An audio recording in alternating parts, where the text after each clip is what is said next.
क्योंकि भगवान भक्त के पीछे पीछे चलते हैं। भगवान भक्त वत्सल भगवान, भगवान की अनंत गुण राशि, लेकिन उसके अंदर सबसे चमत्कृति गुण है भगवान के, वो है भक्त वश्यता। भगवान भक्त के प्रेम में इस तरह से वशीभूत हो जाते हैं कि भगवान अपना भगवत्ता भूल करके भक्त को अपने आप को समर्पण कर देते हैं। भक्त वश्यता। इतना ही नहीं, इसमें भी भगवान तृप्ति नहीं होते हैं। माने भगवान इतना भक्त प्रेमी जो ठिकाना नहीं। हाँ, चाहे कुछ भी करा लो भगवान के द्वारा। भगवान भक्त जब प्रेम करते हैं, उनके प्रेम में भगवान इस तरह से मुग्ध हो जाते हैं, अपना भगवत्ता भूल करके भक्त के पीछे पीछे अनुगमन करते हैं। ये भगवान के अनंत गुण राशि के अंदर सबसे चमत्कृति गुण है भक्तवश्यता, भक्तवश। ये नहीं जो ऐसे विशेष विशेष होते हैं उनके लिए ही ये अधिकार है, ऐसा नहीं है। आप भी परम भक्त बन सकते हैं। ये नहीं जो आप नहीं भक्त बन सकते हैं। जो भी भगवत शरणागत होकर के अ, काया मन वचन से भगवत प्रसन्नता संपादन के लिए अखिल चेष्टा अपने को दास मान करके, प्रभु का कर्ता मान करके,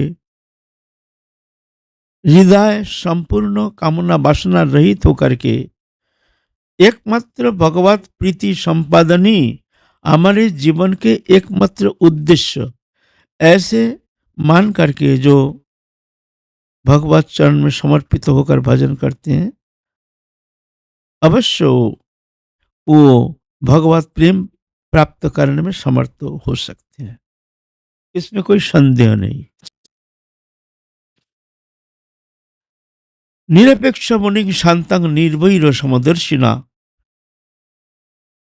अनुब्रजमहं नित्यं पवित्रं गृहीरेणु भी।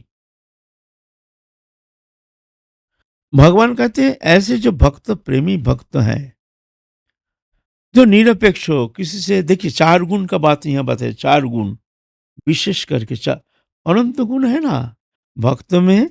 जब भक्त भगवत शरणागत होते हैं तो भक्ति देवी की कृपा से उनके हृदय में कुछ दिव्य अप्राकृत गुण, राधा रानी की कृपा से, भक्ति देवी की कृपा से वो प्रकाशित होना शुरू हो जाता है। वो गुण अपना नहीं है, वो भक्ति देवी की कृपा से ही प्राप्त करने में समर्थ होते हैं।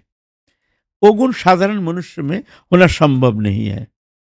कृपालु अकृतद्रोह सत्यसार सम निर्दोष बदान्न मृदु शुचि अकिंचन सर्वोपकारक शांत कृष्णैक शरण अकाम अनिह स्थिर विजित सरगुण मृत भूक अप्रमत्त माना दमानी गंभीर करुण मैत्र कवि दक्ष मौनी। এই सब गुण है वैष्णव शरीरे, कृष्ण भक्त कृष्ण गुण सकली संचारे। ये ऑटोमेटिकली जब भजन करते हैं ना, समर्पित होकर के, उस एकदम संपूर्ण वासना मुक्त होकर के, जी हमको कुछ नहीं चाहिए। हाँ, हृदय संपूर्ण वासना रहित होना जरूरी है, नहीं तो वो प्रेम की आभास तक होना संभव नहीं। जब तक वासना है तब तक तो वो प्रेम आस्वादन करना संभव नहीं है। तो ये सब अप्राकृत गुण भक्त में आके निवास करते हैं, भक्ति देवी ये सब सद्गुण राशि लेकर के। अद्भुत अद्भुत गुण, कृपालु अकृतद्रोह निर्दोष। निर्दोष, निर्दोष किसे कहते हैं? कौन मनुष्य को निर्दोष कहा जाएगा? पंचभौतिक शरीरधारी मनुष्य कभी निर्दोष होता ही नहीं, होना संभव नहीं है। जब तक शरीर में आत्मबुद्धि है तब तक वो निर्दोष हो ही नहीं सकता है, कहीं ना कहीं भूल करेगा ही। दोष 18 प्रकार प्रधान दोष: मोह, तंद्रा, भ्रम, रुक्ष रस, परिश्रम, असत्य, क्रोध, आकांक्षा, आशंका, विश्व विभ्रम, उल्लंघन, काम, वैषम्य, लोलुपता, मद, मात्सर्य, हिंसा, क्षेद, परापेक्षा, ये 18 दोष जीव में प्रधान है। ये 18 दोष समस्त दोष वर्जित जो वो है निर्दोष। चिंता करो, निर्दोष होना, निर्दोष शब्द बोल दिया, निर्दोष कितना कठिन शब्द है, तो संभव मनुष्य शरीर में एक दोष को हृदय से हटाना ही बहुत कठिन है। मोह, एक ही दोष मान लो, एक ही दोष, मोह तंद्रा भ्रम रुख रस परिश्रम, तो अब मोह को इधर लिया। मोह किसे कहते हैं? मोह कहते हैं मिथ्या वस्तु में चित्त के जो दृढ़ अभिनिवेश, माने है मिथ्या वस्तु, ना हमारा है ना हमारा हो सकता है, लेकिन उस वस्तु के प्रति सत्य मान करके चित्त के इतना लगाव जो वो वस्तु हम छोड़ नहीं पाते हैं किसी भी अवस्था में, उसको छोड़ नहीं पाते हैं, लेकिन है मिथ्या, वो हमारा नहीं, हमारा होता नहीं, हमारा हो नहीं सकता है। ऐसे मिथ्या वस्तु में चित्त का जो दृढ़ लगाव उसको कहते हैं मोह। पुत्र मेरा है, ये तो हमारा था नहीं, है नहीं, होगा नहीं, होता नहीं, ये तो आगंतुक है। माँ के पेट में जब था थोड़ी हम जानते हैं लड़का है ना लड़की है, पुत्र है ना कन्या, हम थोड़ी जानते हैं। आया जन्म लिया, ओ ये पुत्र है, एक दिन ऐसे ही चला जाएगा। नवागत, ये आगंतुक है, आगंतुक फिर एक दिन चला जाएगा। डिटैचमेंट, जहाँ अटैचमेंट वहाँ डिटैचमेंट अवश्य, संयोग जहाँ वियोग अनिवार्य। पुत्र हुआ तो जानना एक दिन अलग होगा ही, मानो ना मानो तुम्हारे मामला, एक दिन या तो ये तुमको छोड़ के चला जाएगा या तो तुम इसको छोड़ के चला जाओगे। जानना ही यह अलग होना ही है, आज हो काल हो, चाहे 150 साल पीछे हो, ये सत्य है। लेकिन जानते हुए भी वो हमारा पुत्र, हमारे कन्या, हमारी ये धन पैसा, जो कोई दृश्यमान जो भी पदार्थ है, घर मकान दुकान, इसके प्रति मेरापन छोड़ नहीं सकते किसी भी अवस्था में। किसी के सामने कहा जाए तेरा बेटा मर जाए, वो इतना दुखी हो जाता है, अरे बाबा भयंकर दुखी। हम क्रोध के मारे कह दिया जा तेरा बेटा मर जाएगा, लेकिन हमको ऐसा कह दिया हमारा बेटा मर जाएगा, देखो कैसे मोह, अरे मरेगा नहीं, सत्य शब्द कह दिया लेकिन हम मानने के लिए तैयार नहीं। हमको इतना कष्ट हुआ, वो हमको क्या क्या शब्द कह दिया, क्रोध के मारे कह दिया तेरा बेटा मर जाए, इतना बड़ा शब्द कह दिया। लो सत्य शब्द कह दिया, वो मरेगा, सभी मरेगा, तुम भी मरोगे, लेकिन ना वो वज्र सम लगता है माँ को वो शब्द, ना ये मरेगा नहीं, कभी नहीं मरेगा। तो एक दोषी हम मुक्त होना, ये सारा जीवन कोशिश करके भी एक दोष से मुक्त नहीं हो पाते हैं, और ये 18 प्रकार दोष वर्जित होगा तब जाके वो निर्दोष है ना। लेकिन हो जाता है, हो जाता है। कैसे होता है ना, भगवत चरण में जब समर्पित हो करके भगवत प्रसन्नता संपादन के लिए ही समस्त अखिल चेष्टा, अपने लिए सुख इच्छा का कोई अनुसंधान नहीं, कोई वस्तु के प्रति कोई कामना नहीं, वासना नहीं, एकमात्र हरिभजन भगवत चरण में मन को सन्निवेशित करके एकमात्र भगवत प्रीति संपादन के लिए ही समस्त कर्म चेष्टा। ऐसे जो समर्पित आत्मा है वो भक्ति देवी उस हृदय में जाकर के अवस्थिति करते हैं, बस उसी हृदय में भक्ति देवी की कृपा से समस्त दोष वर्जित होना संभव। नहीं तो साधन चेष्टा के द्वारा कोई अगर चाहे हम निर्दोष बनेंगे, होगा नहीं, होगा नहीं। और इतना प्रकार दोष, मोह तंद्रा भ्रम रुक्ष रस परिश्रम, असत्य, असत्य ये सत्य नहीं है, जगत मिथ्या, दृश्यमान जगत सब असत्य है, असत्य है, तो इतना दोष वर्जित हो ना, है ना। तो भगवान भक्ति देव की कृपा से सबके भीतर इस तरह से जो भक्त हैं, समर्पित आत्मा है, उनके भीतर भक्ति देवी कृपा करके अधिष्ठित होकर के उनके भीतर ये समस्त सद्गुण से उनके हृदय का एक अलंकार बना देते हैं, अलंकार बन के तैयार हो जाता है। अलंकार ऐसे साधारण मनुष्य में संभव नहीं, इसलिए भक्त में श्रेष्ठता। साधारण मनुष्य और एक साधु, साधु माने हम जैसे साधु नहीं, साधु किसे कहते हैं? साधु जो जिनमें समस्त सद्गुण सन्निवेशित। साधु साधा, साधु शब्द कहाँ से है? साधा तो साधु, क्या साधा ना, बहिरिंद्रिय अंतरिंद्रिय सब साध करके क्या साधा ना बहिर्मुखी विषय वृत्ति को हटा करके साधन करके अंतर्मुखीन करके भगवत चरण में पूर्ण रूप से समर्पित हो गए हैं। वो है, वो साधन कर लिया, उसको कहते हैं साधु। जो साधा सो साधु। साधा माने प्रैक्टिस करना। गला साधते हैं सारे गमा पता नहीं सा, पहले जब राग रागिनी गाते हैं साधन करना पड़ता है ना, ऐसे प्रैक्टिस करना पड़ता है बहिरिंद्रियो अंतरिंद्रियो। तो साधु साधु जिसका अंतःकरण ऐसे समस्त सद्गुण से अलंकृत है, शुद्ध सत्य है, वो ही साधु है वो साधु।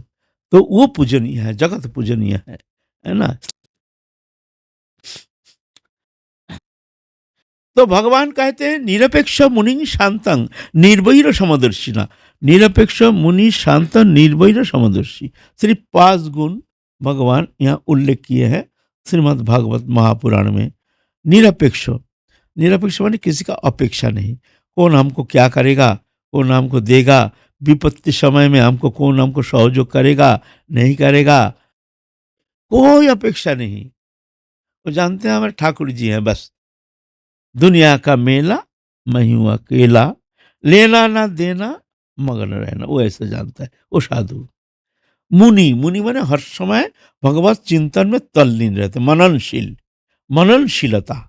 हम लोग तो दुनिया भर के चिंतन करते हैं दिन रात, लेकिन ऐसा नहीं। जो मुनि जन हर समय भगवत चिंतन में तल्लीनता, तन्मयता, उठते बैठते खाते सोते हर स्थिति में भगवत चिंतन। शांतं, जिसका अंतःकरण शांत हो गया, कोई कारण, कोई वस्तु समागम में हृदय हर्षित होता नहीं है, कोई वस्तु नष्ट होने से कष्ट नहीं होता है, आने से सुख नहीं, आने से हर्ष नहीं, जाने से विषाद नहीं है। मन शांत माने बहिर्विषय कोई भी शुभाशुभ कोई भी परिस्थिति में चित्त विक्षेप होता नहीं, क्योंकि हमारे अंतर जगत जो है वह हम है, हमारे इष्ट है, या हमें हम बाहरी कोई विषय वस्तु के जो आवेश वो हमारे चित्त को विक्षेप करने नहीं देंगे। वहाँ शांत भाव, ये शांत होना चाहिए। साधु शांत होना चाहिए। जो शांत है वो संत है। संत कौन है? जो शांत है, माने विक्षेप नहीं, विक्षेप मुक्त, वो शांत संत है। दाढ़ी बढ़ाने से संत नहीं होता है। संत, हाँ ये तो लक्षण है, प्रणम्य है, हम तो ये मान के चलेंगे कि ये संत है। लेकिन तो अंतःकरण वृत्ति कोई गृहस्थी वो भी संत बन सकते हैं, है ना। तो निरपेक्ष मुनि शांतं निर्वैरो, कोई जीव में बैर नहीं, सब में प्रेम, सब प्रभु के जाने, सब में प्रभु है, ऐसे भावना। निरपेक्ष मुनि शांतं निर्वैर समदर्शिना, ऐसे 5 गुण सिर्फ उल्लेख किए हैं। अरे कृपालु अकृतज्ञ, ये तो कितना गुण बताए हैं। बोलते ऐसे जो संत हैं, अनुव्रजमहं नित्यं पवित्रं गृहेणु भी, मैं, भगवान कहते हैं मैं ऐसे भक्त के पीछे पीछे अनुगमन करता हूँ, और उनके पीछे से उनके चरण रस लेकर के मैं अंग में लेपन करता हूँ, और मैं अपने को पवित्र मानता हूँ। भगवान कहते हैं, कृष्ण कहते हैं भगवान, इतने भक्त वत्सल भगवान। इसलिए भक्त की इतना महिमा है, इसलिए भक्त कथा श्रवण करना चाहिए। भक्त में ये गुण विशेष होने के कारण उनके जीवन आदर्श, जीवन चरित्र जो है हमारे लिए एक है, हैं? हमारे लिए एक सबसे सुंदर मार्ग अवलंबन करने का एकमात्र आश्रय है। जिनके जीवन चरित्र, जीवन आदर्श हम श्रवण करके हम अपने भीतर जो कमियां हैं देख पाते हैं, उदन करने का मौका मिलता है। निराशा जो है वो निराशा से मुक्त होते हैं। बहुत निराशा, हमारा भजन होगा नहीं, हमको हमारे प्रति प्रभु की कृपा होगी नहीं, क्यों हम मायाबद्ध जीव हैं, हम में बहुत अवगुण है। तो ये भक्त जीवन चरित्र अध्ययन करने से आप देखेंगे तो आपके भीतर प्रेरणा का स्रोत मिल जाएगा एक, जो ना ना हम भी अवश्य प्राप्त करेंगे ऐसे। इसीलिए भक्त जीवन चरित्र, इसीलिए हमारे बांग्ला में एक पैर है, कहते हैं যদি থাকে গোলমাল তবে देखो भक्तमाल। गोलमाल बड़े तुम्हारे अंदर कहीं झमेला है, बुद्धि निश्चल नहीं है, बहुत सारे प्रश्न नाना प्रकार चंचलता विक्षेप है। यदि ऐसे गोलमाल झमेला रहता है तो पढ़ो भक्तमाल। शास्त्र अध्ययन करके वो निराकरण कर नहीं पाओगे। शास्त्र में अनंत मार्ग, अनंत कुश, वो अथाह समुद्र, समुद्र में तुम कहाँ खो जाओगे। शास्त्र शास्त्र पढ़ करके भी बड़े बड़े पंडित रह गए और मूर्ख बाजी मार के ये संसार चक्र से मुक्त होकर चले गए। यहाँ तो पंडित रह गए, मूर्ख चले गए। वो सत्य का आश्रय करके, गुरुचरण आश्रय करके और निकाल गए संसार से, है ना। तो शास्त्र अध्ययन नहीं, वो करना चाहिए, ठीक है, गीता भागवत आदि, लेकिन भक्तमाल, भक्तमाल हमारे लिए एक जीवन आदर्श है। उनमें उसमें हमको बहुत कुछ मिलता है। हमारी जो कमियां हैं वो भी मिल जाता है। हमारे भीतर जो निराशा है वो भी निराकरण हो जाता है। एक मनोबल आ जाता है। तो ऐसे ही एक प्रसिद्ध संत थे हमारे ब्रजभूमि के मुकुट मुनि, वैष्णव कुल चूड़ामणि रामकृष्ण दास पंडित बाबा। उनके जीवन चरित्र संबंध में किंचित दिग्दर्शन करेंगे। खैर हमको तो उतना अनुप्रवेश है नहीं, फिर भी जहाँ तक कोशिश करेंगे। ब्राह्मण कुल में जन्म लिए हैं, बड़े पंडित थे इनके पिता, पितामह आदि सब बड़े बड़े पंडित अध्यापक थे। बचपन में बहुत मेधावी थे, बहुत मेधावी। 9 साल के अंदर पाणिनि व्याकरण कंठस्थ कर लिए, पाणिनि व्याकरण और शास्त्र ग्रंथ। उस समय तो अभी से 100 साल पहले, उस समय तो इंग्लिश ऐसे पाश्चात्य अभी जो यह है इसका तो कोई प्रभाव नहीं था। विद्वत्ता तो संस्कृति माध्यम था हमारे। और पहले ब्रिटिश के पहले तो ये पाश्चात्य वेस्टर्न शिक्षा का कोई नाम निशान नहीं था। उस समय संस्कृति ही एकमात्र माध्यम है। वहाँ न्याय, पतंजल, योग दर्शन, ये सब अध्ययन करना पड़ता था। ये सब हमारी संस्कृति, हमारी शिक्षा, हमारे ये जो है कुछ अलग है। लेकिन पाश्चात्य शिक्षा के प्रभाव से, आज राजनीतिकरण के प्रभाव से हमारी संस्कृति धीरे धीरे लुप्त प्राय होते जा रहा है। हमारी इतना सुंदर संस्कृति, लेकिन हमारे राजनीतिकरण ऐसे आकर के ध्वस्त कर दिया हमारे समस्त संस्कृति को। तो उस समय ऐसा नहीं था। संस्कृत अध्ययन करना जरूरी था। पाणिनि व्याकरण कंठस्थ कर लिए हैं और विद्वत्ता में भी सब अध्ययन करने से बहुत निपुण थे। लेकिन मन में तीव्र वैराग्य, भगवत चिंता, भगवत उपासना, आराधना, इसमें अधिक रुचि लेते थे। अध्ययन के साथ साथ भगवत उपासना, भगवत चिंतन, भगवत गुणानुवाद, भगवत नाम संकीर्तन में अधिक रुचि है। ये जो पूर्व जन्मजात संस्कार, जो संस्कारी जीव है वो बचपन में देखने में आता है। जिसके भीतर जो संस्कार है ना, ऐसे जन्मजात संस्कार लेकर आए हैं ऐसे रामकृष्ण पंडित बाबा। फिर 13 साल उम्र में ही संसार से वैराग्य लेकर के वृंदावन चले आए। 13 साल उम्र में यहाँ आकर के षड्दर्शन आदि ग्रंथ, श्रीमद् भागवत महापुराण, ये सब ग्रंथ अध्ययन किए पंडितों के पास। अध्ययन में बहुत निपुण थे, खूब अध्ययन किए। अध्ययन करने के बाद फिर मन आया जो हम तो भजन करेंगे, इसमें तो दिन बीतेगा नहीं। शास्त्र अध्ययन ठीक है, लेकिन जीवन का एकमात्र उद्देश्य है हरि भजन करना। शास्त्र तो सिर्फ मार्ग को जानने के लिए एक उपाय विशेष है। शास्त्र जानने से हमको नाना प्रकार मन में जो जिज्ञासा है ये निराकरण होता है शास्त्र अध्ययन करने से। क्योंकि शास्त्र में सब भगवत मुखोद्गीर्ण वाणी है, तो उस शास्त्र अध्ययन करने से हमको मार्ग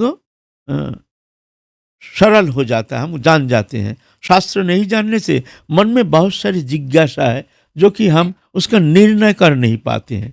हमको ये करना है ना, ये करना है, क्या करेंगे? तो गीता कहते हैं तस्मात् शास्त्रं प्रमाणं कार्य कार्य व्यवस्थितो ज्ञात्वा शास्त्र विधानोक्तं कार्य कर्तुमिहार्हसि। ज शास्त्र विधि मुत्सृज्य वर्तते काम करतो न स सिद्धि मवाप्नोति न सुखं न परांगति। भजन करने के लिए जो शास्त्र विधि परित्याग करके स्वतंत्र मनमुखी कुछ करना चाहते हैं तो इस लोक न परलोक में विशेष कुछ मंगलप्रद होता है। तस्मात् शास्त्रं प्रमाणं कार्य कार्य व्यवस्थित हो। कार्य अकार्य माने क्या करना चाहिए क्या नहीं करना चाहिए इस विषय में तुमको शास्त्र प्रमाण है। ज्ञात्वा शास्त्र विधान उक्तम, इसलिए शास्त्र विधान को जान करके कार्य कर तुम ऋषि। तुमको क्या करना है क्या नहीं करना है जान करके कदम उठाना चाहिए। अपने मनमुखी नहीं ये करें नहीं ये करें। हाँ, हाँ। तो इसीलिए शास्त्र की प्रयोजनीयता है। तो कहेंगे जो शास्त्र नहीं जानते हैं क्या वो भगवत प्राप्ति कर नहीं सकते ना? ऐसी बात नहीं है, ऐसे शास्त्र नहीं कहते हैं। ये तो है जो विद्वान होना चाहते कुछ जानना चाहते हैं उनके लिए। वास्तव में ये तो शरणागति है। ददामि बुद्धि जोगं तं जिनमाम उपजान्ति थे तेषां सतत युक्तानां भजतां प्रीतिपूर्वकम ददामि बुद्धि जोगं तं नमाम उपजान्ति थे। सतत युक्त हमसे हर समय युक्त रहते हैं। युक्त माने मन में हर समय प्रभु के चिंतन ध्यान धारण है। प्रभु हर कर्म में हे प्रभु तुम जो करो तुम करो, तुम हमको धारण करो, तुम निज शक्ति के बल पर हमको ले चलो तुम्हारे चरण प्रांत में। हम संसार सागर में डूब गए हैं प्रभु, हमको पता नहीं हमको क्या करना चाहिए क्या नहीं करना चाहिए। हम तुम्हारे शरणागत हैं, तुम सर्वत भाव से हमको रक्षा करो। ऐसे शरणागत ऐसे सतत युक्तानां भजतांग प्रीतिपूर्वकम, प्रीति के साथ प्रीति माने प्रेम के साथ भगवत चिंतन करते हैं, नाम कीर्तन करते हैं, ध्यान धारणा करते हैं। ऐसे जो भक्त है भगवान कहते हैं उसको मैं बुद्धि देता हूं। ददामी बुद्धि जोगम तंग जिनमाम उपजान्ति थे, फिर वो जान जाता है। जरूरत नहीं है जो शास्त्र अध्ययन नहीं करने से वो भगवत प्राप्ति होती नहीं, ऐसा बात नहीं है। ऐसे जो समर्पित आत्मा है भगवान कहते हैं मैं उसको बुद्धि देता हूं जिस बुद्धि के द्वारा वो हमको जान जाता है। और ऐसा भक्त के लिए तेषांग एवं अनुकंपर्तो अहं अज्ञानजंगतमो नाशयामि आत्मभावस्तो ज्ञानदीपेन भाष्यता। उनके भीतर रह करके मैं अनुकंपा कृपा करने के लिए तेषांग एवं अनुकंपर्तो कृपा करने के लिए अहं अज्ञानाजंगतम नाशयामि, अज्ञान जातो अंधकार को नाश कर देते हैं। ज्ञानदीपेन भाष्यता, ज्ञान रूप प्रदीप भक्ति रूप प्रदीप को हम प्रज्वलित कर देते हैं। मैं करता हूँ। ऐसे भक्त के लिए चिंता करने का जरूरत नहीं। जो समर्पित है उनके लिए मैं ऐसे बुद्धि देता हूँ। ऐसे ऐसा बात नहीं है जो शास्त्र नहीं जानने से वो भगवत प्राप्ति नहीं कर सकते। लेकिन शास्त्र जानने से क्या होता है खुद तो खुद भी जानते हैं, दूसरे को मन के संशय को वो निराकरण कर सकते हैं। किसी ने प्रश्न किया उसको समझा सकते हैं जी ऐसा करो ऐसा करो ऐसा करो। शास्त्र नहीं जानने से वो उतना कर नहीं पाते हैं। लेकिन ऐसा नहीं अपना मंगल कर नहीं पाते, ऐसा नहीं है। इसीलिए शास्त्र जानना अच्छा है। शास्त्र युक्त सुनिपुण दृढ़ जो श्रद्धा जार उत्तम अधिकारी से तारा है संसार। उत्तम अधिकारी उत्तम अधिकारी भगवत प्राप्ति के लिए जगत मंगल के लिए उत्तम अधिकारी बताया है। शास्त्र युक्त सुनिपुण दृढ़ श्रद्धा जार उत्तम अधिकारी से तारा है संसार। शास्त्र युक्ति जानते हैं, लॉजिक जानते हैं, सुनिपुण दूसरे का मन के संशय का छेदन कर सकते हैं। कोई प्रश्न करते हैं प्रश्न का उत्तर दे सकते हैं। भगवत विषय कोई प्रश्न है हमको इस स्थिति में क्या करना चाहिए क्या नहीं करना चाहिए, हम हमारे मन में ये स्थिति है, हमारे भजन में ये बाधा है, ये ऐसे हैं, तो हमको क्या करना चाहिए। जो शास्त्र जानते हैं वो सुचारू रूप में उनको समझा सकते हैं ये कमी है ये है, तुम ऐसा करो ऐसा करो। शास्त्र युक्ति सुनिपुण दृढ़ श्रद्धा उत्तम अधिकारी। शास्त्र युक्ति नहीं जाने दृढ़ श्रद्धावान, शास्त्र युक्ति जानते नहीं है, हम जैसे मूढ़क है, शास्त्र युक्ति जानते नहीं है लेकिन श्रद्धा बहुत तीव्र है। बोले मध्यम अधिकारी से महाभाग्यवान, बोले वो महाभाग्यवान है। और जार कोमल श्रद्धा से कनिष्ठ जन कर्म कर्म से हो भक्त हो उत्तम।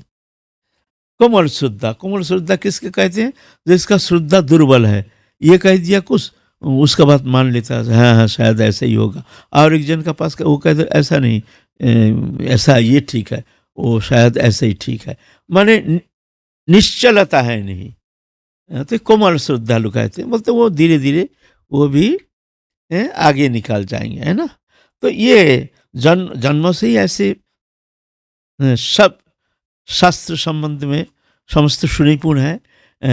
अपने पिता पितामह ये भी बड़े बड़े पंडित थे, बचपन से ही ऐसे अध्ययन करके आए हैं। तो रामकृष्ण पंडित बालक अवस्था में वृंदावन आए हैं। मन हुआ जो हम भजन करेंगे, तीव्र भजन करेंगे। तो उस समय वृंदावन में सिद्ध महात्मा रहते थे, सिद्ध नित्यानंद दास बाबा। उनके चरण प्रांत में जाकर के निवेदन किए हैं, बाबा हमको कृपा कीजिए, हम इस संसार चक्र से मुक्त होना चाहते हैं, हम राधा रानी के चरण में वो प्रेम प्राप्त करना चाहते हैं। कौन सा उपाय अवलंबन करने से हम इस संसार चक्र से मुक्त हो सकते हैं, वो प्रेम प्राप्त कर सकते हैं। बाबा हमको कृपा कीजिए, हमको रक्षा कीजिए, हमको दया कीजिए। हाँ। तद्विद्धि प्रणिपातन परिप्रश्न सेवया उपदीक्षन्ति ते गणिन तत्वदर्शिना। हाँ, गुरुचरण में जाकर के प्रणिपात, दंडवत प्रणाम, परिप्रश्न, ये प्रश्न हमको क्या करना चाहिए, समर्पित होकर के जिज्ञासा करना चाहिए। सेवया, फिर उनका सेवा करना चाहिए, उनको प्रसन्न करो सेवा करके। फिर उपदीक्षन्ति ते गणिन तत्वदर्शिना, फिर तत्वदर्शी दृष्टा पुरुष तुमको वो परमार्थ तत्व संबंध में उपदेश करेंगे। तो नित्यानंद बाबा तो बहुत प्रसन्न हो गए, देख करके ही प्रसन्न हो गए। ऐसे सौम्य मूर्ति है, जो जिसके स्वभाव है ना, उसका गुण उस चेहरा में झलक आता है ना। Face is the indication of mind. मन का जो इंडिकेट करता है वो फेस, चेहरा। चेहरा देख के तुमको देख मालूम होगा ये अच्छा आदमी नहीं है। एक चेहरा में बोलता है कुछ, चेहरा बोलता है ना। पूरा नहीं तो कुछ तो है। पहले दर्शनधारी फिर गुण विचारी।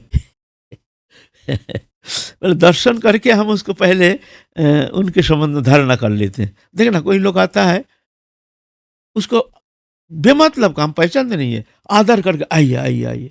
चेहरा ऐसा बोलता है क्योंकि विशेष है, विशेष कोई इनमें देखना है, होता है ना ऐसा। लोग तो आते हैं, उसके अंदर विशेष कोई ऐसे चेहरा बहुत सुंदर सौम्य बेश देखने में लगता है, जो कोई नोबल फैमिली से आया है, नोबल फैमिली का है, तो आदर आइए आइए। और भी लोग उनको नहीं कहते हैं, है ना। और कोई कोई है, आप यहाँ रहिए, आप भीतर मत जाइए। क्यों? बस चेहरा ऐसा है ना।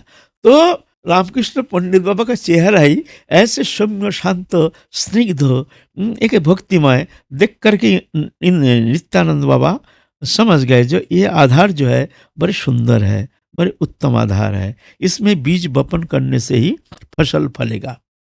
फसल फलने के लिए 3 वस्तु चाहिए जमीन में, है ना। सब जमीन में फसल होता नहीं है।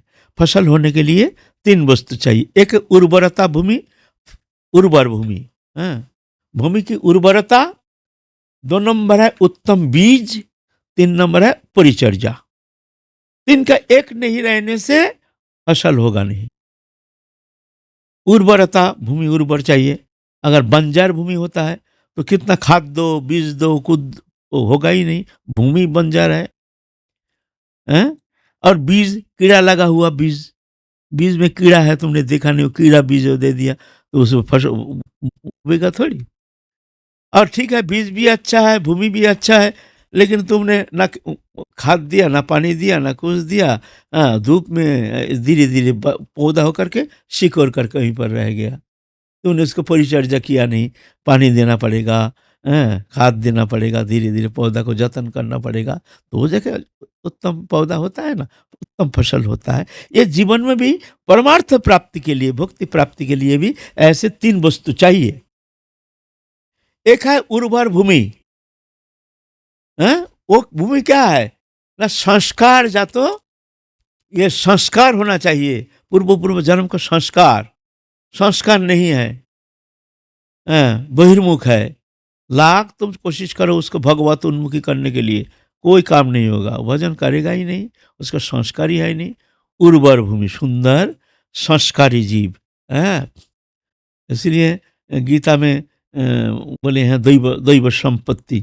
अ, अभयं सत्य संशुद्धि ज्ञानयोग व्यवस्थिति दानं दमश्च यज्ञश्च साध्यस्तवार्जवम् अहिंसा सत्यम अक्रोधोत्याग शांति रपुषणम दया भूतशु अलुलुप्तम माद्रव ह्री अचापलम तेजक्ष समाधिति शौचम अद्रोह नातिमानिता भवंति संपदम दैवी अभिजात भारत। ये दैवी शक्ति लेकर के आता है। जो ऐसे उस महती कर्म करने के लिए आते हैं जगत में, वो दैवी शक्ति संपन्न, माने उर्वर भूमि, फर्टाइल लैंड, वो जमीन बहुत उर्वर होना चाहिए फसल होने के लिए। ऐसे ही कुछ संस्कार, जन्मजात संस्कार होना चाहिए, नहीं तो थोड़ी होगा, होगा नहीं। ऐसे बंजर भूमि है, संस्कार नहीं, किसी ने कह दिया चलो भजन करो, नाम दे दिया, वो कहाँ नाम झोली माला कहाँ रह गया, देखा गया वो कहाँ पीछे देखा गया, वो माला तो टांग दिया और कभी देखा ही नहीं मुड़ के जो गुरु ने क्या दिया। ऐसे भी बहुत है ना। इसी कहते हैं संस्कारी जीव। तो ऐसे ही देख करके बोलो।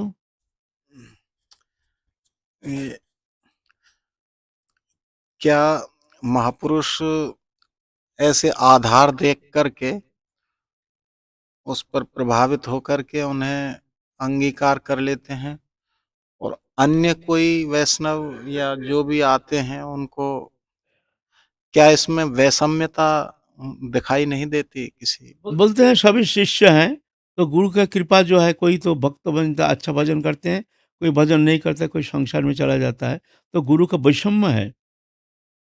हमारा कैब जमीन है, एक जमीन में खूब अच्छा फसल फला है, एक जमीन में कुछ हल्का फसल, और एक जमीन है उसमें फसल फला ही नहीं।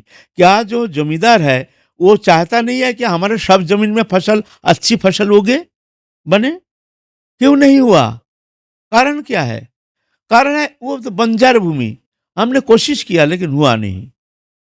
और जो अच्छा भूमि है वहाँ बीज बोपन करने का साथ साथ थोड़ा सा हमने जतन किया, खाद दिया, तो देखा अच्छा एकदम अच्छा फसल बन गया। एक ही किला में देखा है डबल फसल हुआ, एक किला में देखा है हल्का फल। क्यों? जमीन की उर्वरता। इसमें पक्षपात नहीं है, सभी चाहते हैं, जो जमींदार चाहते हैं हमारे सब भूमि इस तरह से बहुत उपजाऊ हो और इस तरह से फसल फले, है ना। ये इसमें कोई पक्षपात नहीं है, यह है जमीन की कुछ कमी, है ना। ये बात है। परिचर्या, एक तो ठीक है जमीन दे दिया, नाम रूप बीज दे दिया, बीज बने नाम, यह है कृपा।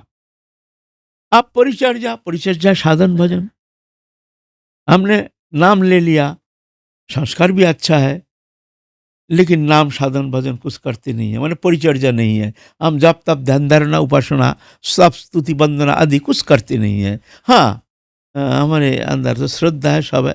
क्या वो भक्ति जगत पे वो आगे निकल जाएगा? तो इसको कहते हैं परिचर्या।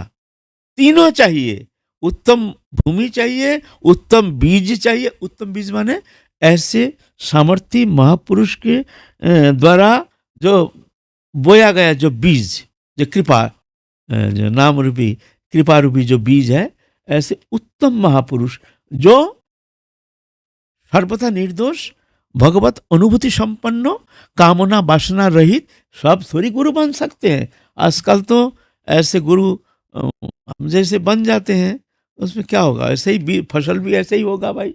अब क्या करें, फसल भी ऐसे ही होगा, बीज ऐसे ही है, फसल भी ऐसे ही होता है। अभी इतना तो लाखों करोड़ों सारा भारत में करोड़ों हैं जो कि दीक्षा लेके बैठे हैं, तो क्या हुआ? हो गया, भगवत प्राप्ति हो गया। ये तो कोई कोई प्राप्त कर सकते हो बीज। इसलिए उत्तम गुरु जो है, गुरु लक्षण युक्त गुरु, सामर्थ्य गुरु, महत शक्ति संपन्न गुरु, आदर्श गुरु, जो समस्त सर्वथा निर्दोष गुरु, और क्या, जो अनुभव सिद्ध, अनुभव किए हैं, अनुभवी महत्पुरुष, तत्वज्ञ तत्वदृष्टा, ऐसे महत्पुरुष का सान्निध्य, उनसे जो बीज प्राप्त होता है वो बीज काम करता है जाकर के, कृपा शक्ति, है ना। तो यह है बीज। और परिचर्या है साधन भजन, तीव्र साधना, दिन रात लगे नाम जप ध्यान धारणा उपासना, तो एकदम देखो फसल, देखो अल्प दिन में ही देखो तुम्हारे भीतर प्रेम कल्प तरुलता खिल करके आ जाएगा। ये तो गुरु का पक्षपात नहीं है, ये कुछ भूमि दोष, कुछ बीज का तो कमी, कुछ तो परिचर्या की कमी, उन्हें साधन भजन है नहीं। बिना साधन भजन भाई ये तो होगा नहीं। साधन भजन करते नहीं हो, गुरु कृपा से निकाल जाओगे, ऐसा तो सहज है नहीं। साधन तो करना, साधन बिना साध्य वस्तु कबू नहीं पाए, कृपा करी कहो राय पावार उपाय। महाप्रभु तब ये प्रश्न किए कर रहे हैं। साधन बिना साधन किया नहीं, तीव्र साधना करना चाहिए। वो प्राप्त करना चाहते हो, दीक्षा ले लिया, गुरु कृपा से पाल लगा दोगे, ऐसा होता नहीं है भाई। गुरु कृपा तो है, तुमको साधन करना पड़ेगा, कष्ट करना पड़ेगा, है ना। ऐसा सुना है कि महापुरुष शेर और बकरी दोनों को एक घाट पानी पिला देते हैं।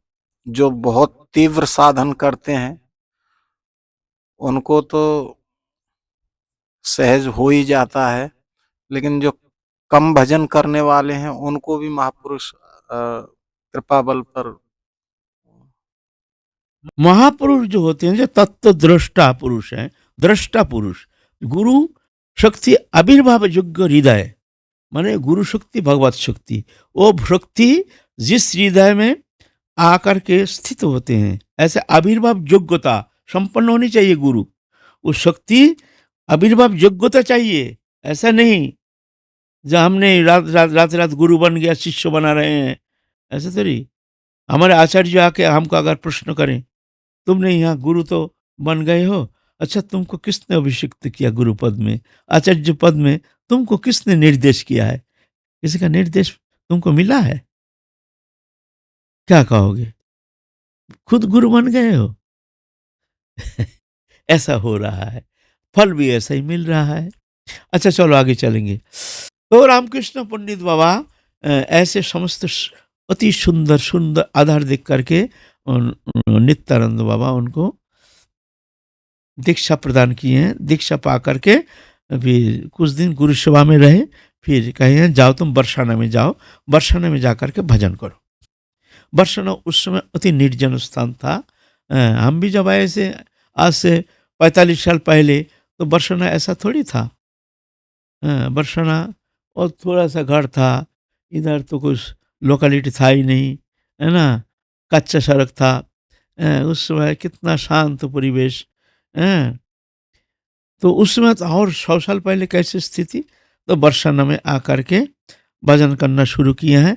फिर यहाँ एक महात्मा, बंगाली महात्मा बहुत अच्छा गायन करते हैं, तो उनका गायन सुन करके उनका मन में आया हम भी थोड़ा सा गायन ही सीख ले, थोड़ा कीर्तन भजन आदि सीख लें, कीर्तन करेंगे अच्छा है। तो कुछ दिन वो गाना कीर्तन भजन पदावली कीर्तन आदि सीखना शुरू किए हैं। तत्सहित बांग्ला भी सीखना शुरू किए, बांग्ला भाषा। ये बांग्ला भाषा में जो बहुत सारे हमारे रसग्रंथ है ना, वो रसग्रंथ बांग्ला भाषा में जितने ज़्यादा उसके व्यापक विस्तार है, ऐसे दूसरा भाषा में ये विस्तार है नहीं। ये कमी है हमारे गौड़ीय संप्रदाय में। अभी तो ठीक है, अभी तो हरिनाम प्रेस की कृपा से अभी बहुत सारे हमारे आचार्य के ग्रंथ हिंदी भाषा में प्रणयन हो रहा है। उनके बहुत अवदान, जो कि आगे इतिहास याद करेंगे जो हरिनाम प्रेस के, वो हमारे गुरु भाई हैं। लेकिन उनके इसके पहले ऐसा कोई किसी ने ये कार्य ऐसे करने के लिए आगे नहीं आए। अभी धीरे धीरे बहुत सारे निगूढ़ रसशास्त्र जो अभी हिंदी में प्रणयन कर रहे हैं ये हरिनाम प्रेस। तो दादा गुरु जी का भी ग्रंथ उन्होंने निकाला है। दादा गुरु जी का जो हाँ, वह जीवन बहुत चरित्र ग्रंथ है, निकाले हैं, वो तो उनके वो बहुत ग्रंथ निकाले। तो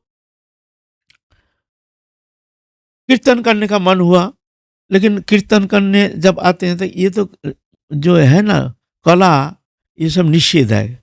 बहुत शास्त्र अध्ययन कला, जो परमार्थी लोभी साधक है उनके लिए निषेध है। कला अभ्यास, गाना बजाना सीखना, ये करना, ये सब निषेध है। तो इसीलिए भजन में आवेश घट गया। गुरुजी से जाके निवेदन किया जी गुरुदेव हमारा भजन में आवेश घट गया। तो गुरुदेव बुला लिए, तुम कीर्तन कीर्तन छोड़ो, ये सब भजन करना चाहे तो जाओ छोड़ो, भजन करो, अभी तीव्र भजन करो। ये यौवनी भजन करने का उत्तम समय है। वृद्धावस्था में तुम क्या भजन करोगे? सभी तो अ, शुभ दिन के इंतजार में बैठे हैं। तो कब शुभ दिन आएगा जिस दिन हम एकांत में जाकर के खूब भजन करेंगे? ये पागलपन है, ये कल्पना विलास है, ये सत्य, इसमें सत्यता है नहीं। समय तो आज ही सबसे मंगलमय दिन है। सबसे सुंदर दिन है वर्तमान। अतीत हमारे हाथ में आएगा नहीं, भविष्य का कोई गारंटी नहीं। कल ना जाने और कोई बाधा विपत्ति आदि व्याधि उपाधि आकर के तुम घिर जाओगे। ना जाने किस स्थिति में तुमको कहाँ ले जाएगा। ऐसा भी हो सकता है तुम कोई बीमार ग्रस्त हो गए तो भजन कौन करेगा? तो भजन वर्तमान ही उत्तम समय है। ऐसे कह करके बोले तुम पुरस्चरण करो। पुरस्चरण एक मंत्र, पुरस्चरण होता है हमारे शास्त्र में। उसमें भगवत दर्शन होता है अवश्य। 1 महीना का पुरस्चरण ये ठीक ठीक करने से भगवत दर्शन होता है, लेकिन बहुत कठिन है, बहुत भयानक कठिन है। भयानक कठिन है।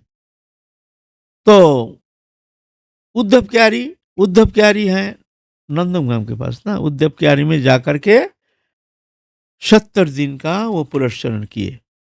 पुरस्चरण करने से राधा कृष्ण जुगल किशोर उनको दर्शन दिए। दर्शन पा करके तो एकदम हृदय ग्रंथि खुल गया, गदगद हो गया। जीवन के एक बड़े सुंदर मानव जीवन का पूर्णता, पूरा मंगलमय, भगवान की वो मंगलमय कृपा जो देख करके एकदम उनके हृदय ग्रंथि खुल गया। ठाकुर जी बोले तुम वर मांगो हमसे। तो कहते हैं प्रभु हम तो वर मांगना आता नहीं है, क्या मांगे? आपके चित जगत में क्या वस्तु है हमको क्या पता है? आप हमको कृपा करो, हमको मांगना आता नहीं है। तो बोलते हैं जाओ तुम यहाँ से राघव पंडित का गुफा में जा कर के भजन करो। वहां से रामकृष्ण पंडित बाबा, भजन अभी तक कंप्लीट हुई नहीं। क्यों? राधा कृष्ण दर्शन कर लिया फिर भी कंप्लीट नहीं? यह प्रश्न आता है ना। हमारे साधना का मूल वस्तु है प्रेम। अ, मूल है प्रेम। संबंध, अविधेय, प्रयोजन, ये 3 विषय है। संबंध है भगवान से हमारे संबंध क्या है, ये बोध जान करके तुमको भजन करना पड़ेगा। पहले संबंध बोध, फिर अविधेय, वो प्रेम प्राप्ति के लिए हमको क्या करना चाहिए, कौन सा उपाय अवलंबन करना चाहिए, ये है भक्ति मार्ग। फिर प्रयोजन क्या है, हमारे साधन का उद्देश्य क्या है? साधन का उद्देश्य जुगल किशोर नहीं। बोले क्यों? जिनको पाने के लिए हम साधन कर वो नहीं है। बोलते उनको पाने से क्या होगा? वो प्रेम नहीं प्राप्ति होने से उनका आस्वादन कौन करेगा? आस्वादन करने के लिए तो प्रेम चाहिए ना। जिस प्रेम के वशीभूत हो जाते हैं जुगल किशोर, प्रेम में वशीभूत हो जाते हैं। इसीलिए भगवान कहते हैं अस्ते ममंग भगवान मुकुंद मुक्ति ददाति अस्करिष्यति स्म न भक्ति जोगं। वो भक्ति जोग देते नहीं है, वो प्रेम प्राप्ति। वो प्रेम में क्या करते हैं ना, वो प्रेम में भगवान वशीभूत हो जाते हैं। विवाह के भगवत विवाहता आकर के भक्त के साथ विवाह होकर के भक्त के पीछे पीछे अनुगमन करते हैं। भक्त जैसे हंसाते हैं वैसे हंसते हैं, भक्त से खेलते हैं भगवान। वो प्रेम चाहिए, ये दुर्लभ है। इसीलिए प्रेम साधना हमारे प्रयोजन है प्रेम। वो प्रेम चाहिए। बोले प्रेम प्राप्ति, ठाकुर जी प्राप्ति नहीं है, तुमको प्रेम मिल गया। बोले प्रेम मिलने से देखो जैसे क्या होता है, एक धेंगड़ा गाय है ना, गले में रस्सी है, खूंटा गाड़ दिया, खूंटा उठा के भागना शुरू कर दिया, तो तुम पीछे पीछे भाग रहे हो। भाग करके वो गाय को पकड़ना तुम्हारा सामर्थ्य है नहीं, क्योंकि गाय को पकड़ोगे तो मार देगा, उसका ताकत ज्यादा है ना। तो क्या करेंगे, तुम भाग रहे हैं, वो रस्सी को पकड़ो एक बार। गाय जा रही है आगे आगे, तुम पीछे पीछे भाग रहे हो, तुम्हारा टारगेट क्या? नहीं, रस्सी हमारे हाथ में आ जाए। देखो रस्सी कहाँ जाता है, रस्सी को पकड़ना है। बोले रस्सी पकड़ने से क्या होगा? बोले रस्सी पकड़ के एक पेड़ में बांध देंगे, गाय रुक गई है। तो ऐसे भगवान प्रेम रूपी रस्सी में बंधे हुए हैं। प्रेम रूपी रस्सी में भगवान बंधे हुए हैं, फंसे हुए हैं। अहं भक्त पराधीन अशतंत्री बुद्धि जो प्रेम रूप रस्सी में बंधे हुए हैं। तो भक्त चाहते हैं वो रस्सी हमारे हाथ में आ जाए।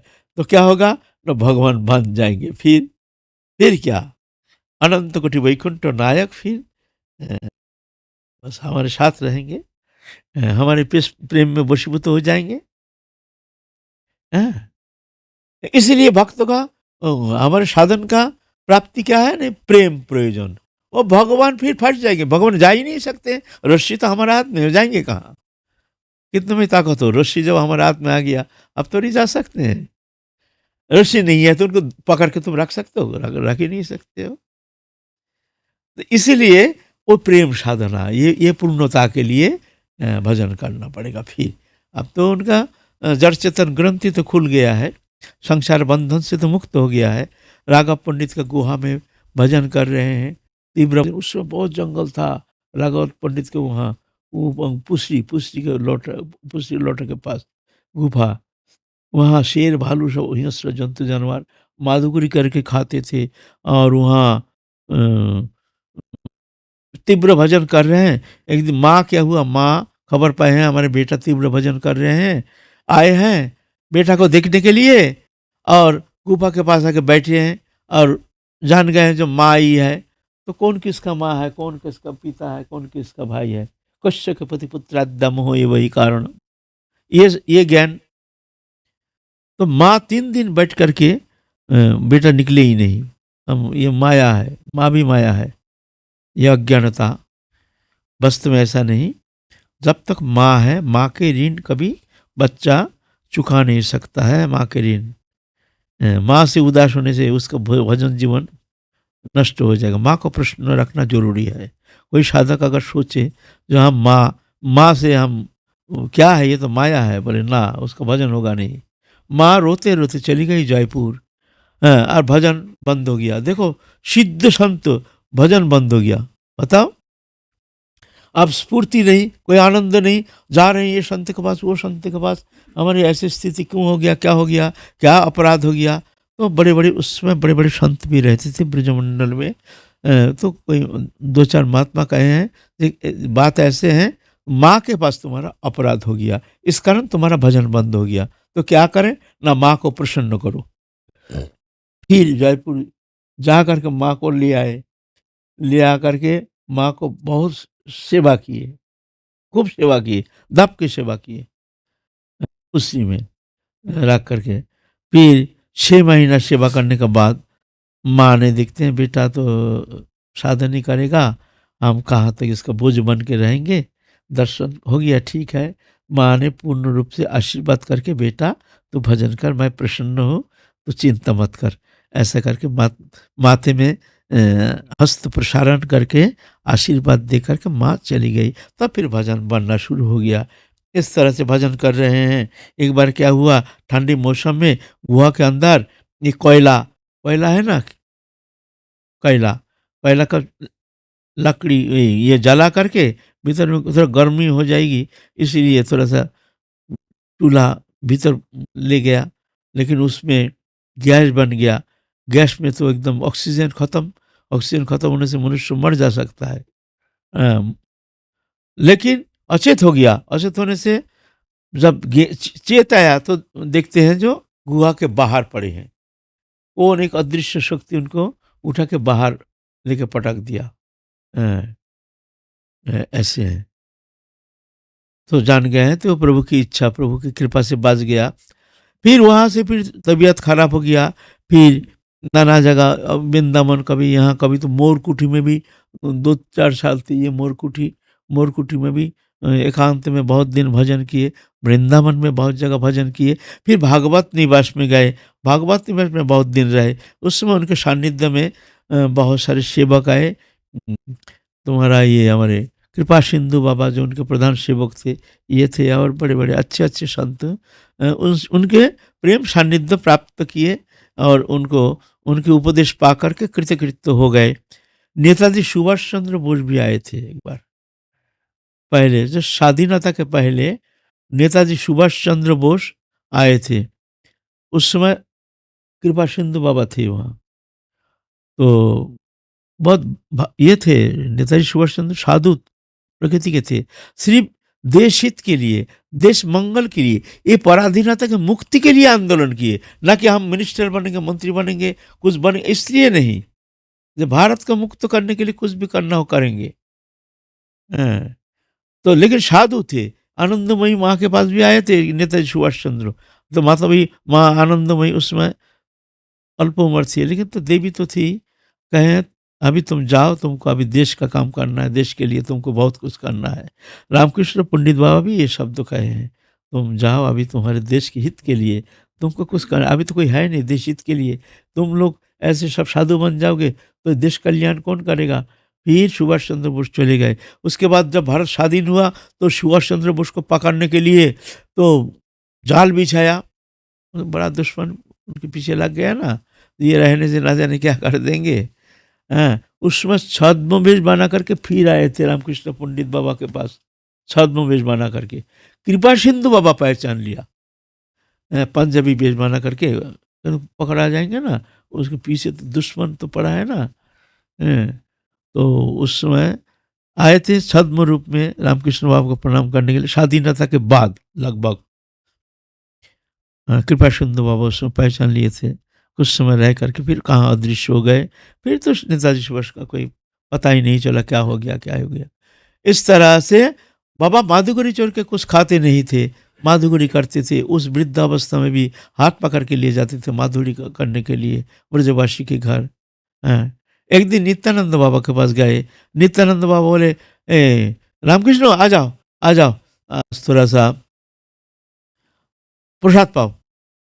संध्या के समय माधुगरी करके आ रहे थे तो आम, किसी सेठ ने आम दिया था, आम, दशहरा आम। बाबा तो अच्छा कभी मुख में दिया ही नहीं, कभी रस वस्तु, कुछ सरस वस्तु, कुछ माने स्वादिष्ट वस्तु मुख में दिया ही नहीं। अजन्म माधुगरी बैठाए हैं और लो फिर आम खाओ। तो आम खाओ, वो दशहरा इतना बड़ा बड़ा अच्छा पका हुआ बढ़िया नरम नरम काट के दे रहे हैं, एक एक करके रामकृष्ण पंडित बाबा खा रहे हैं और सत्संग कर रहे हैं। खाते खाते इतना गुठली का इतना ये ढेरी लग गया, गुठली का दे रहे हैं खा रहे हैं दे।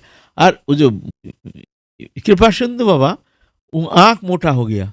जिस जीवन में जो मुख में कभी रस दिया नहीं, 2 रोटी छोड़ के 3 ढाई रोटी खाया नहीं, आज इतना आम कैसे खा लिया। और इस सेठ का आम, बाबा तो भिक्षा वित्ती छोड़ के कुछ खाते नहीं है। एक प्रश्न चिन्ह लगे कैसे संभव। और है तो महापुरुष, सभी कर सकते हैं। तो उसके बाद प्रसन्न होकर के नित्यानंद बाबा आशीर्वाद किए हैं, जाओ। तो जा रहे हैं तो कृपा सिंधु बाबा कहते हैं, बाबा आज हमने एक अद्भुत चीज देखा। क्या देखा। हमने देखा जो जीवन में कभी सरस वस्तु, टेस्टी वस्तु, स्वादिष्ट वस्तु मुख में दिया ही नहीं, जो 2 रोटी छोड़ के 2.5 रोटी कभी खाने दिखा नहीं है। आज आपने इतना, और वो भी सेठ का आम, सेठ का इतना आम दिया, इतना आम आप कैसे खा लिया। ये हमारे जीवन में हमने ऐसा तो दिखा नहीं, कभी सुना नहीं। बोलते तुम क्या कह रहे हो, क्या कह रहे हो, ये सेठ का वस्तु है, क्या कह रहे हो। हम तो दिखते हैं, हमें हमको कृपा कर रहे हैं, हम उनके कृपा प्रसाद पा रहे हैं, कृपा कर रहे हैं, हम कृपा प्रसाद पा रहे हैं। तुम कहाँ सेठ, सेठ का वस्तु क्या देख रहे हो तुम, तो नजर ही ठीक नहीं है। हम तो महापुरुष के हाथ से वो प्रसाद ले रहे हैं ऐसे। फिर रामकृष्ण बाबा जब भगवत निवास में थे, बड़े बड़े संत जाते थे उनसे प्रश्न लेकर के, निर्विशेष समस्त संप्रदाय के साधु उनके सानिध्य में जाते थे। वहाँ कोई सांप्रदायिकता नहीं, जो ये संप्रदाय वो संप्रदाय, सभी जानते थे हमारे संप्रदाय के हैं, सभी जानते हमारे संप्रदाय के हैं। और जो भी जो प्रश्न लेके जाते थे, उनके प्रश्न के उत्तर दे दे, अपने भीतर ही उत्तर आ जाता था। ऐसे एक अद्भुत उनमें शक्ति थी। कोई प्रश्न लेके गया, बाबा से पूछेंगे, बाबा जवाब देंगे, वहां बैठते ही भीतर में ही वो प्रश्नों के उत्तर मिल जाता था। बोलते हैं ये बाबा के पास जाकर के बहुत बहुत पुरुष ऐसे ही कहते थे, जो हमने ये बाबा में एक विशेषता हमने देखा। हमारे गुरुजी एक बार गए थे, पहले पहले आए हैं वृंदावन में, यौवन अवस्था, आचार्य वंशज हैं हमारे गुरुजी। तो राम बाबा पंडित बाबा का नाम सुन के गए हैं, तो खड़े हैं और पीछे से आकर के 7 दंडवत दे दिए, दंडवती। हाँ, हाँ। बाबा पीछे मुड़ के देखते हैं, पंडित बाबा बहुत लज्जित हो गए, बहुत संकुचित हो गए, बहुत दुखी भी हो गए। जो हम आए हैं, इनको प्रणाम करेंगे, इनके आशीर्वाद लेंगे, और ये उल्टा हमको 7 दंडवत कर चुका। तो बोलते बाबा आपने ये क्या किया, हम आपके बालक हैं, आपने। बोलता है नहीं नहीं, तुम आचार्य वंशज हो, तो इसीलिए तो हम धन्य हो रहे हैं तुमको इस तरह से प्रणाम करके। ऐसे महत्वपुरुष थे। अ, अपना को हीन ज्ञान, अयोग्यता बुद्धि, ऐसे संत में ये विचारधारा, बड़े बड़े महत में ये ऐसे देखने में आता है। बड़े बड़े महत, बड़े बड़े महत, ये दीनता, विनम्रता, जो कि साधारण में देखने में आता नहीं है, साधारण में आता नहीं, महापुरुष में। ऐसे एक बार हम, मामा जी थे, बक्सर वाले मामा जी। मामा जी तो प्रणम्य, इतने सारा भारत में उनके नाम, उनके क्या कहें, उनकी विद्वत्ता, उनकी अनुभव, उनके, हम तो उनके छोटा सा बच्चा जैसे, उनके चरण धूल के समान नहीं है। एक बार एक भक्त जा रहे थे मामा जी के पास, हमने बोला आप मामा जी से पूछ के आना, जो किस समय जाने से मिलेंगे हम। तो बोलता अच्छा ठीक है। हम रहे थे उस समय चंद्र सरोवर। ये आधा घंटा बाद, आधा घंटा समय पहले वो मोटरसाइकिल लेके आए थे भक्त, फरीदाबाद रहता है। हमने कहा जो मामा जी से आप पूछ के आना, मामा जी उनसे कब मिल सकते हैं, उनके चरण दर्शन करने हम आने की इच्छा है। यह 1996, 96 की बात है। तो आधा घंटा पीछे हम खड़े हैं, पीछे आके देखते हैं एकदम लंबा चौड़ा है साधु, दंडवाद साष्टांग के पड़े हैं। बोले सुबह सुबह कौन आया, यहाँ तो कोई आते नहीं है। फिर बहुत समय पीछे जो उठे हैं, देखते हैं मामा जी। हम बोले हम आपके दर्शन करना चाहते थे मामा जी, आप ऐसे इस तरह से। बोलते देखिए हम तो जब खबर पहुंचा, हम देखे आप क्यों जाएंगे, चलो हम ही क्यों ना जाके दर्शन करें आपकी। तो इसीलिए हम ही आ गए। और हमने ऐसे लज्जित हो गए, माने क्या कहें, मिट्टी में मिल गए, जैसे मिट्टी में मिल गए। इतने बड़े महापुरुष देखो, लेकिन इतने दीनता, इतनी कोई रकम अभिमान के लेश मात्र है नहीं। हाँ, तो साधु बनना इतना साहस थोड़ी है। हम जैसे अभिमानी जीव थोड़ी ऐसे साधु बन जाएगा। हाँ, आप सबकी कृपा होने से हो सकता है, लेकिन हमारी चेष्टा के द्वारा तो ऐसे दीनता आना तो संभव नहीं है। हैं? तो महापुरुष सब ऐसे होते हैं। समाप्ति से एक दिन पहले भी यहाँ आपसे मिल कर के हाँ, गए जिस थे। दिन शरीर त्यागेंगे उसी दिन सुबह प्रातः काल हम यहाँ हमारे यहाँ से हमको दर्शन देने, कृतार्थ करने के लिए मामा जी आए थे। बस वही अंतिम, और वही अंतिम दिन, उसी दिन रात को एक्सीडेंट हो गया।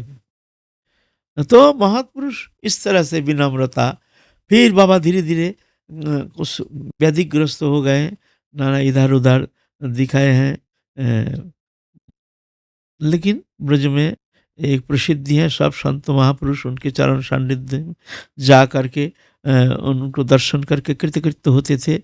उस समय हमारे एक वैष्णव जगत में, गौरीय वैष्णव जगत में उज्जवल ज्योतिष को जैसे एक महापुरुष आए थे। और इस तरह से वृंदावन में हमारे वैष्णव, गौरीय वैष्णव जो भजन पद्धति है, रागानुगा मार्गो, भवोल्लासारती उपासना पद्धति के प्रभुत्व विस्तार करके और बहुत इस तरह से कृपा करके धन्य करके गए हैं हम जैसे साधकों को।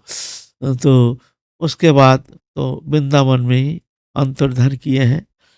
आज की कथा है विश्राम, एक महापुरुष के थोड़ा सा वाणी, उनके कृपा, उनके जीवन चरित्र संबंध में किंचित दिग्दर्शन करने का प्रयत्न करके अपने वाणी को पवित्र करने के लिए हम आज ऐसे महापुरुष के जीवन चरित्र संबंध में थोड़ा सा वर्णन करने का प्रयत्न किए।